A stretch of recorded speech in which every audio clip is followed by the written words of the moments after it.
Thanks for joining us here at Urban Wine Club. We have a very interesting topic today.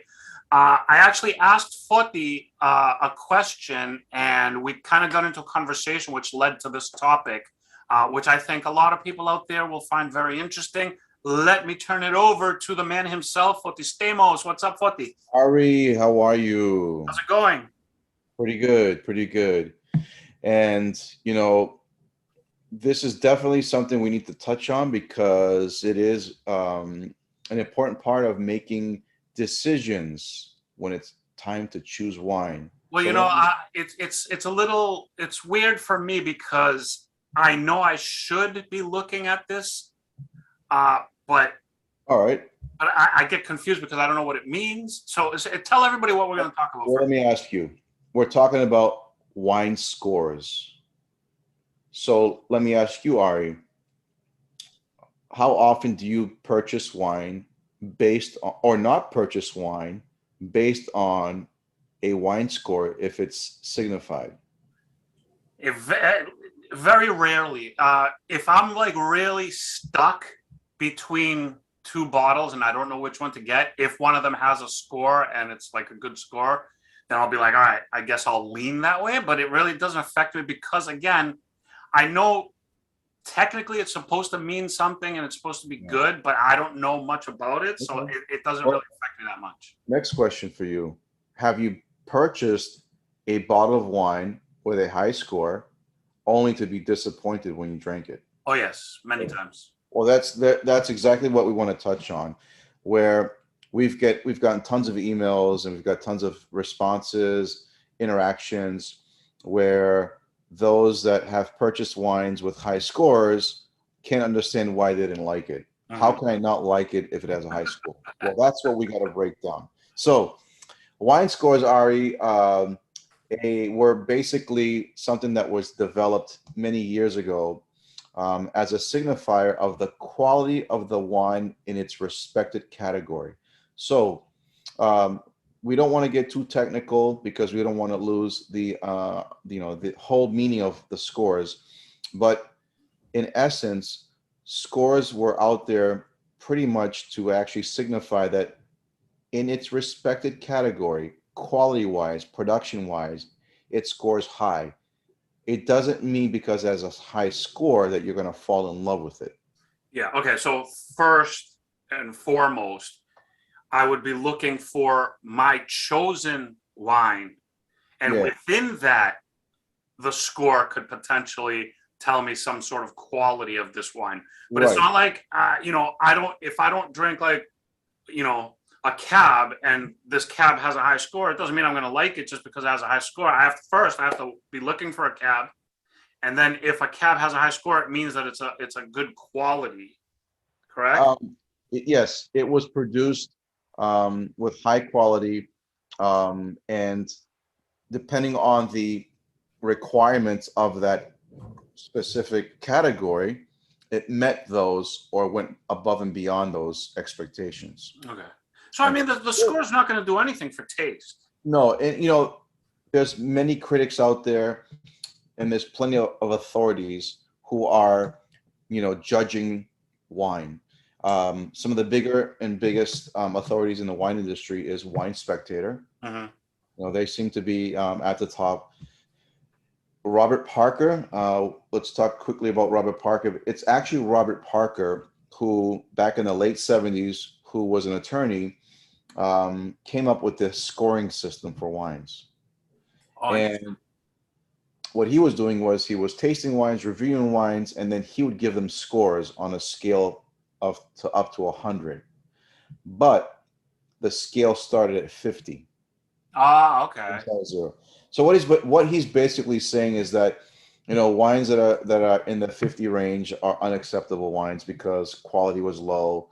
That's Then basically like scoring like a zero on a test. right, uh, 60s and 70s were mediocre, 80s were above average, 90s were great wines, and anything like above a 95 to 100 was exceptional, right?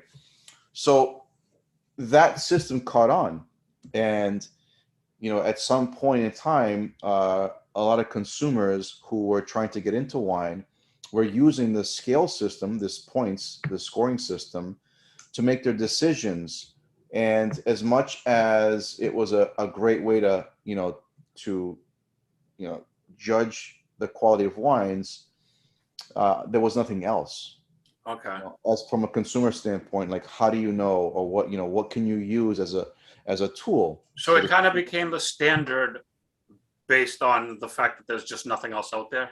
Yes. And again, wine is subjective all around. Wine is very complex and confusing for many reasons. And there's a lot of, unfortunately, scoring systems that are very biased for different reasons. We're not going to get into that. But some of the authorities, as I mentioned, Wine Spectator, Robert Parker, you have Wine and Spirits, Decanter, and so forth, that provide a scoring system for wines. And there's plenty of wine bloggers, wine writers. You've got publications that are credible publications, like the Wall Street Journal, the New York Times, the San Francisco Chronicle, and so forth, that actually do review wines. And it's helpful. It definitely is helpful. But when you're in a retail shop shopping for wine, and you're gonna see often enough wines that are labeled or have either shelf talker or some kind of a labeling system that actually announces the score of the wine that it received, just beware that it's basically telling you that this wine scored high because it really met or exceeded the expectations of the critic. Do they use that as a kind of marketing gimmick? I mean, why do some wines have it and some wines don't? 100%. Well, there are wineries and producers that don't believe in it, and that's okay too.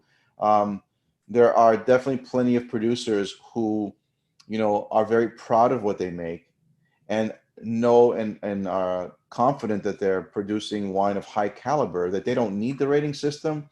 But that's fine and dandy. But for the masses, it's a tool that can help them make a choice of choosing a wine of higher quality. And again, you don't drink Chardonnay, right? But I'm just saying hypothetically. Yeah. But let's say you're perusing the aisles, and there's a bottle of wine that catches your eye, and it has a fancy label, and it has a nice, whether it's a shelf talker, a starburst that's like, promoting the fact that it got a high score.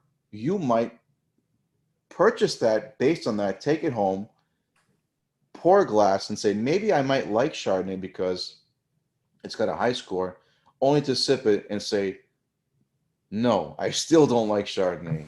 So to me, it doesn't seem like the score would help me if I'm not a fan of the category I'm in.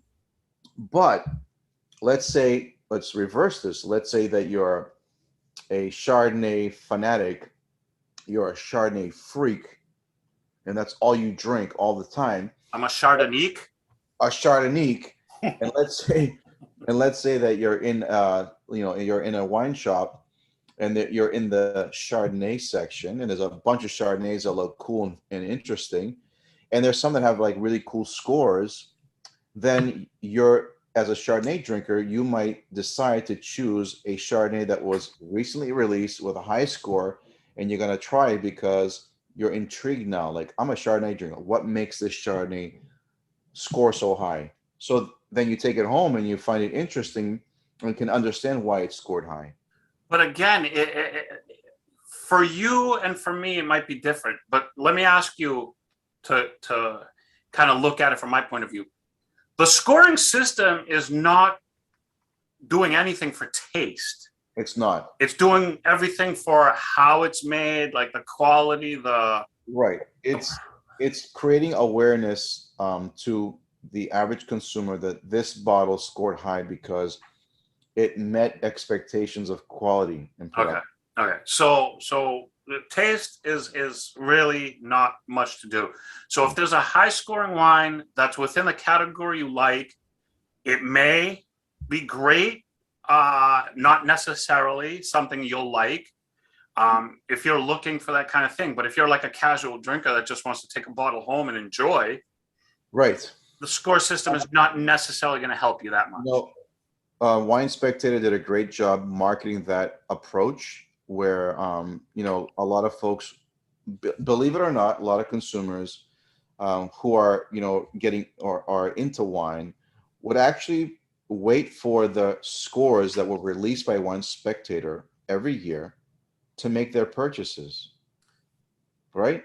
So they've done a great job, creating that approach. Robert Parker, again, who is a highly, highly respected authority in the wine industry, his scores are super respected because of his palate and and again, it all comes down to his opinion.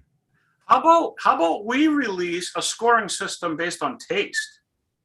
How about we release a scoring system based on how much fun we have with these wines? Any wine we sell you is going to score 100.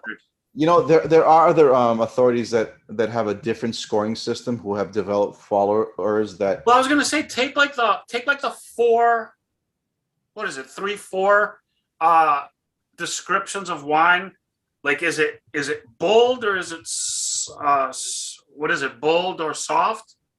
Oh, bold or light. Bold or light, Yeah. tannic or soft, Well, you know what? dry or sweet, acidic or whatever. What are those? Well, that's a great point you bring up, and we can definitely work on creating our own system of rating wines for those of that love what we're doing, that actually can help them make decisions that they're going to enjoy. Well, everything I've been purchasing lately, I'd say aside from what I get from you, if I actually go to a store and I'm buying, I look for, is this like on the bold side? Is this on the tannic side? Is this on the dry side? Is this on the acidic side? Because I like my wine to sway into the tannic, into the acidic, into the dry. So I always look for that. But if there was like a 4-score system that says the bold is 90, the tannic is 95, So you're saying that you're a wine swinger. I swing, baby.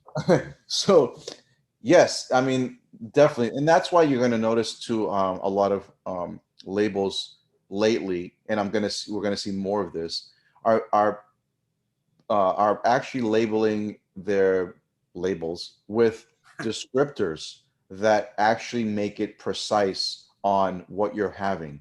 And they're getting creative, and it makes it really easy for just anybody to understand what they're about to drink, which is cool because, we've come a long way. It's been, asked by consumers, help us understand the wine better so we can make just decisions that are going to actually make us enjoy it better. Wine is so complex. Again, there's so many variations. There's, sort of speak, there's no right or wrong. It depends who the consumer is. Yeah. And so let me say this on behalf of the wine layman like myself. So I learned enough to know now, like, what those traits are that I like. I used to like a very smooth, fruity, like, wine that was like smooth. And now I'm like the polar opposite. I want a wine when I take a sip, it like kicks me in the mouth, and I have to have that. If I don't have that, there's no go. So I learned that there's a certain combination of boldness, tannicness, acidity, and dryness that I like. Yeah. So I use an app, and now, like, that app will rate each, and this is done by users, I think. Are we talking about the Vivino? Yes. Yeah.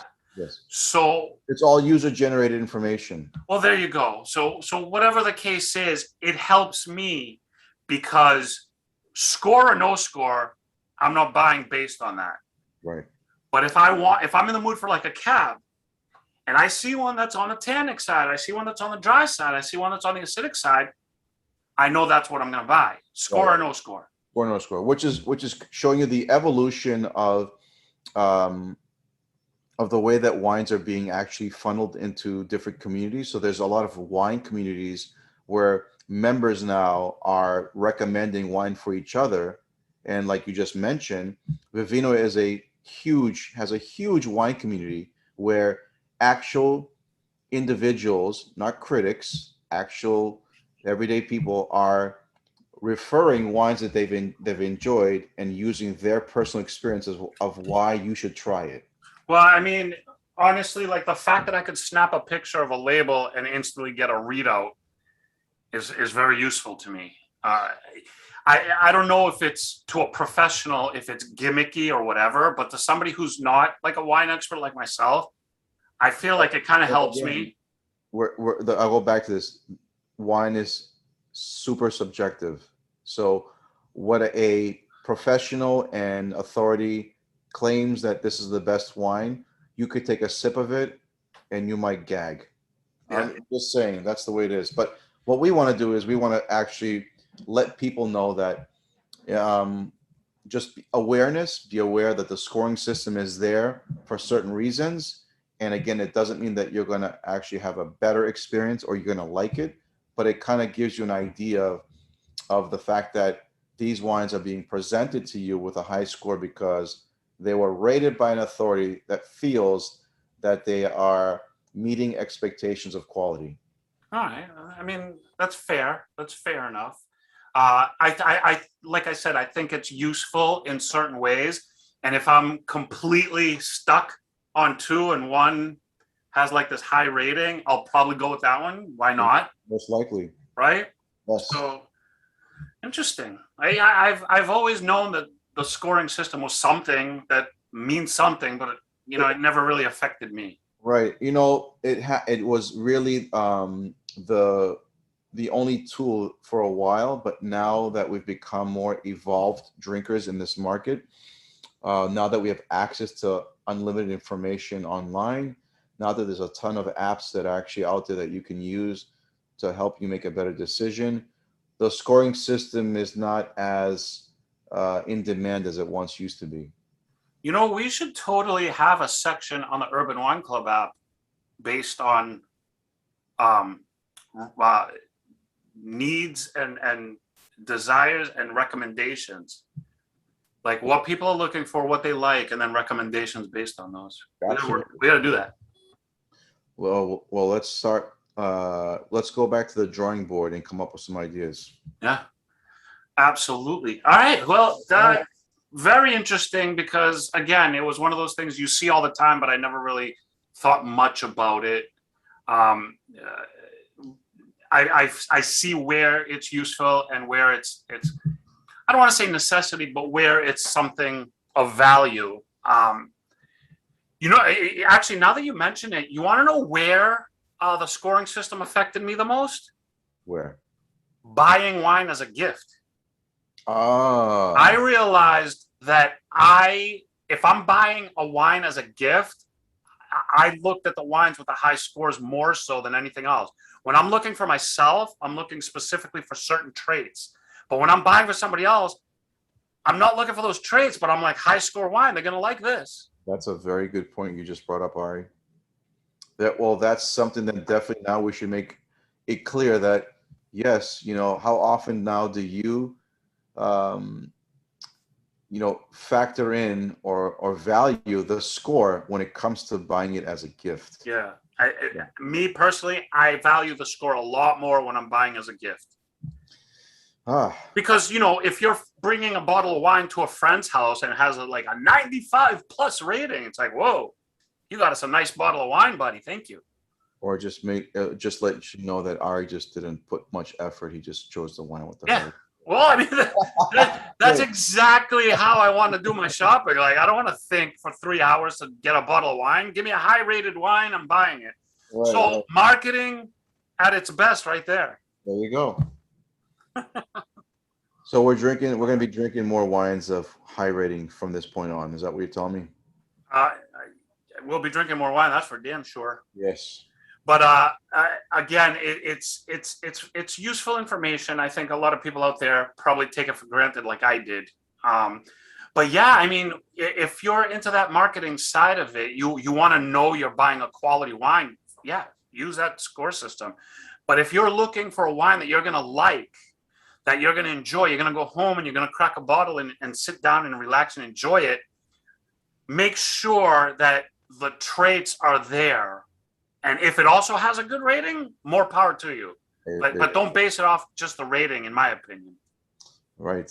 Yeah. And I think with us at the Urban Wine Club, the fact that we love to source interesting, cool wines who have great stories by producers that actually go above and beyond what they're doing, be assured that if their wines were rated or going to be rated, they would score pretty high. Oh yeah, I'm sure. From all the backstory, from all these wines and the what that goes into it, and the efforts and the qualities and the sustainabilities and like all this like really cool stuff that we're really into, I guarantee you. Actually, maybe we could do a scoring system based on sustainability, biodynamicness, naturalness, organicness. Are you saying that we're going to come up with a green scale? I think we should, dude. I think we should come up with a couple of things. We'll be known as those guys that came up with that thing, and they'll be talking about us like it's kind of useless, but you know, people like it. We could be those guys. Edit this out so that no one takes this idea. Oh, seriously, I know. Now we're gonna lose it. Patent pending, people. There we go. Well, Ari, I think we should stop while we're ahead so we can leave some. Before I spill the beans on more ideas. Yes. All right. Well, thanks again, Foti. The knowledge you bring is always welcome and always entertaining and always interesting. Thanks, everybody out there, for watching, listening, and download the app. Shop for wines. We got really good ones. Send us messages. Send us messages. Yeah. And we'll see you next time. Take care, everybody. Cheers. Cheers.